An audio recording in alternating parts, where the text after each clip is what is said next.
Cláudio, o Brasil é vítima de uma das mais brutais campanhas de desinformação sobre a Amazônia e o Pantanal. Essa declaração foi dada pelo presidente Jair Bolsonaro durante o discurso que o Cláudio já disse, que é da abertura da Assembleia Geral da ONU. O presidente afirmou que a rica biodiversidade da floresta amazônica atrai interesses comerciais de organizações internacionais e associações brasileiras. Vamos ouvir um trecho. Nosso agronegócio continua pujante e, acima de tudo, possuindo e respeitando a melhor legislação ambiental do planeta. Mesmo assim, somos vítimas de uma das mais brutais campanhas de desinformação sobre a Amazônia e o Pantanal. A Amazônia brasileira é sabidamente riquíssima. Isso explica o apoio de instituições internacionais a essa campanha escorada em interesses escusos que se unem a associações brasileiras, aproveitadoras e patrióticas, com o objetivo de prejudicar o governo e o próprio Brasil. O Brasil desponta como o maior produtor mundial de alimentos e, por isso, há tanto interesse em propagar desinformações sobre o nosso meio ambiente.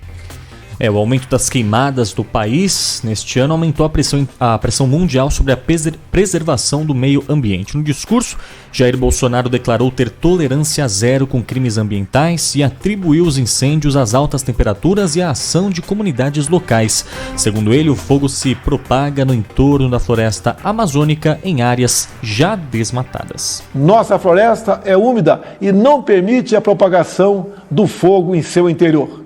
Os incêndios acontecem praticamente nos mesmos lugares, no entorno leste da floresta, onde o caboclo e o índio queimam seus roçados em busca de sua sobrevivência, em áreas já desmatadas. Os focos criminosos são combatidos com rigor e determinação.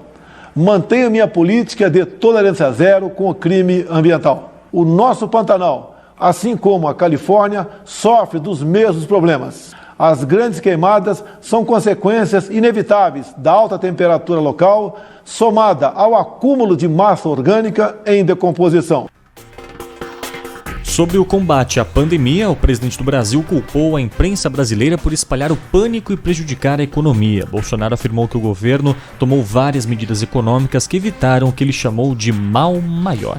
Desde o princípio, alertei em meu país que tínhamos dois problemas para resolver: o vírus e o desemprego, e que ambos deveriam ser tratados simultaneamente e com a mesma responsabilidade. Como aconteceu em grande parte do mundo, parcela da imprensa brasileira também politizou o vírus, disseminando o pânico entre a população. Sob o lema "Fique em casa" e "A economia a gente vê depois", quase trouxeram o caos social ao país. Nosso governo, de forma arrojada, implementou várias medidas econômicas que evitaram o mal maior. Concedeu auxílio emergencial em parcelas que somam aproximadamente $1.000 para 65 milhões de pessoas. O maior programa de assistência aos mais pobres no Brasil. R$1.000, né? Se fosse $1.000, eu também queria receber aí. Não, acho que eu não sei que conta ele fez, porque $1.000 dá R$5.400, mais ou menos. Será que ele está considerando todas as parcelas, Cláudio Humberto? As 5 de R$600 mais as 4 de R$300, aí soma tudo isso e a gente quase chega a $1.000, porque dá R$4.000 daí. Pois é, olha, eu acho que foi um bom discurso, um discurso costurado, né, com a linguagem da diplomacia brasileira. Estão no Itamaraty alguns dos melhores textos que há no serviço público brasileiro. É gente muito competente, sabe escrever muito bem. Eu os conheço vários diplomatas que são reconhecidos exatamente pela excelência do trabalho que fazem. E o texto, de uma maneira geral, foi correto na medida em que fez, como se esperava, né, a defesa do Brasil perante o mundo, diante dessa questão aí ambiental. O presidente tem toda a razão, é preciso reconhecer isso. tem razão quando ele menciona a utilização de dados falsos, informações distorcidas, exatamente por gente ou por entidades ou entes, pessoas físicas e jurídicas interessadas ou por razões políticas ou por razões econômicas em prejudicar o Brasil e arrancar o que é o objetivo final, a impressão que eu tenho, a certeza até que todos podemos ter, o objetivo final de prejudicar os produtos brasileiros lá fora, sobretudo os do agronegócio, né?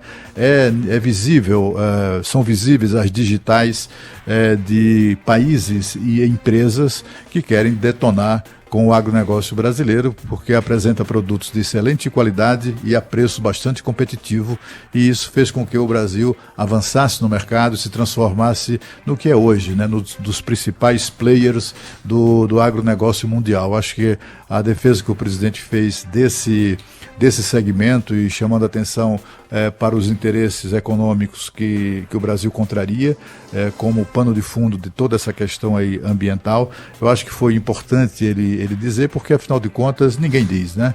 Ninguém vai lá fora defender o Brasil, muito pelo contrário, vai lá fora falar mal do Brasil, certamente muitas dessas pessoas amparadas nesse esquema aí de rivais do Brasil lá fora. Eu acho que foi, portanto, um discurso muito útil nessa questão, juntando o agronegócio com a questão ambiental. Eu acho que era necessário dizer isso, era do dever dele fazer isso, né? Foi também importante ele mencionar as iniciativas do Brasil com relação à assistência aos mais pobres durante a pandemia, né? Houve um programa massivo de transferência, está em curso ainda, né? De transferência de renda para a população mais pobre, que não apenas ajudou essas pessoas a vencer esse período tão crítico de desemprego, de falta de dinheiro e etc., como também até fez com que essas pessoas subissem de patamar social, saindo daquela linha de extrema pobreza em que se encontravam antes do auxílio emergencial. Acho que o Brasil mandou bem sobre esse aspecto, e o presidente fez bem também de mencionar essa questão. Acho que há muitos outros dados a serem passados ou vendidos, entre aspas, né, ou serem informados à comunidade internacional, mas não cabia, né? O discurso tem um tempo bastante limitado, até porque a assistência qualificada do mundo inteiro recomenda isso. Tem uma regra lá da ONU que estabelece um limite de tempo, etc. Mas foi, do modo geral, um discurso que eu considerei bom, melhor do que o do ano passado, por exemplo. Do ano passado tinha mais Bolsonaro e menos diplomacia. Desta vez agora você percebe ali uma costura no texto, tem ali o texto é completamente permeado por uma linguagem mais cuidadosa, mais adequada, mais precisa, né? Quase elegante em muitos aspectos. O presidente também chamou a atenção de questões mundiais, manifestou solidariedade ao povo do Líbano em razão daquela recente explosão. O presidente fazendo gestos, né, acenos à sua pretensão de um assento no Conselho de Segurança da ONU, um assento que não é permanente, né? É provisório, como já aconteceu outras vezes. Enfim, foi correto do ponto de vista dos objetivos. Talvez grande parte do discurso, ele, embora se dirigido à ONU, ele também se dirigia, de certo modo, evidentemente, à população brasileira. O presidente Jair Bolsonaro tinha um tempo de 15 minutos, falou por 14 minutos. Com certeza o discurso desse ano foi muito mais polido do que o do ano passado. Talvez tenha a ver com o fato dele ter tido tempo para escrever, pensar, gravar. Afinal, foi gravado esse ano o discurso, o que eu acho que afetou muito o resultado final. Realmente tem mais diplomacia nesse discurso do que Bolsonaro, mas Bolsonaro estava lá.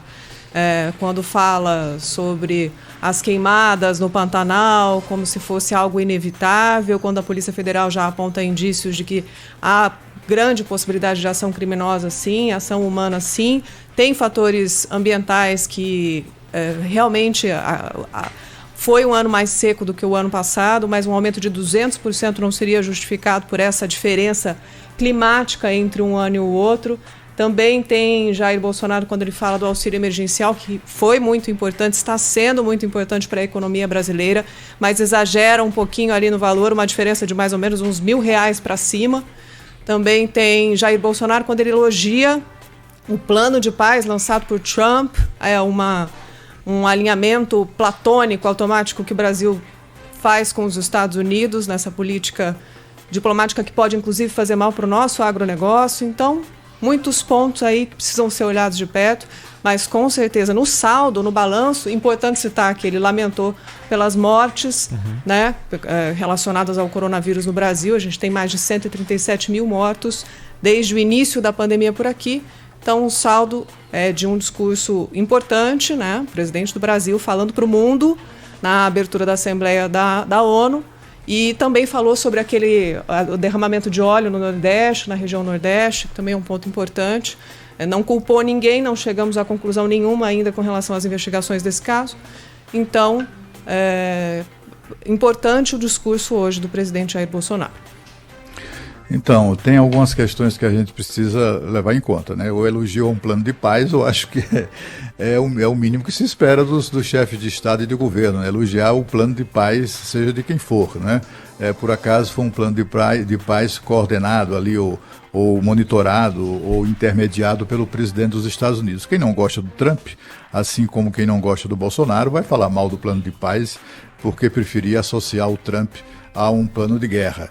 Né, como ele não fez guerra, ele está propondo ali, ou propôs e conseguiu, né, elaborar um plano muito interessante, porque você sabe que nessas negociações naquela região, a presença americana é relevante porque os Estados Unidos oferecem uma série de vantagens de mercado, vantagens financeiras, econômicas, que são suplementares aos países que aderem a esses planos. Sempre foi assim, né? E é por isso que os Estados Unidos são sempre um personagem, né, importante na negociação desses planos de paz, e é um plano que estabelece relações normais, naturais, né, sem hostilidades, entre Israel, que é a única democracia de toda aquela região. Muita gente ataca Israel até por ignorância, né? Nem sequer sabe, por exemplo, que os palestinos são uma ditadura. Há censura prévia na imprensa, ninguém nem sequer noticia isso, né?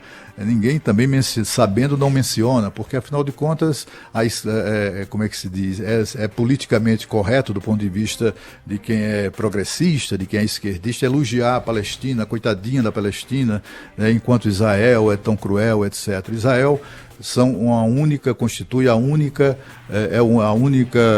democracia, e uma democracia socialista naquela região. É preciso lembrar isso sempre e, portanto, é um país que se defende como pode, como é possível, e é muito bom que que esse país consiga estabelecer com os seus vizinhos, ou pelo menos com países da região, uma relação que seja adulta, que seja baseada em interesses políticos, comerciais e tal, e não na força do fuzil ou do canhão ou do míssil, né? Isso é muito positivo.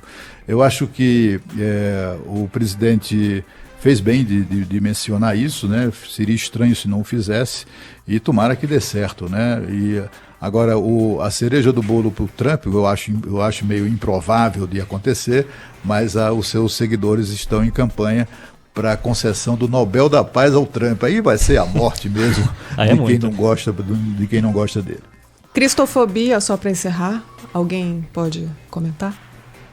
O Jair Bolsonaro falou sobre essa questão, né? Ele falou que a comunidade internacional combata a cristofobia e defendeu também a liberdade religiosa em todo o mundo.